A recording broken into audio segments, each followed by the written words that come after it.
بسم اللہ الرحمن الرحیم۔ السلام علیکم ورحمۃ اللہ وبرکاتہ۔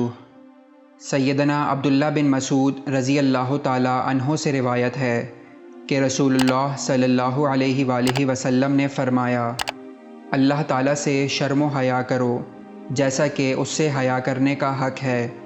ہم نے عرض کی، اللہ کے رسول صلی اللہ علیہ وآلہ وسلم، ہم اللہ سے شرم و حیا کرتے ہیں اور اس پر اللہ کا شکر ادا کرتے ہیں۔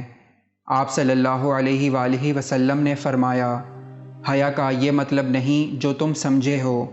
اللہ سے شرم و حیا کرنے کا حق یہ ہے کہ تم اپنے سر اور اس کے ساتھ جتنی چیزیں ہیں ان سب کی اللہ کی نافرمانی سے حفاظت کرو، اور اپنے پیٹ اور اس کے اندر جو چیزیں ہیں ان کی حفاظت کرو، اور موت اور ہڈیوں کے گل سڑ جانے کو یاد کیا کرو، اور جسے آخرت کی چاہت ہو وہ دنیا کی زیب و زینت کو ترک کر دے۔ پس جس نے یہ سب پورا کیا تو حقیقت میں اسی نے اللہ تعالیٰ سے ویسی حیا کی جیسا کہ اس سے حیا کرنے کا حق ہے۔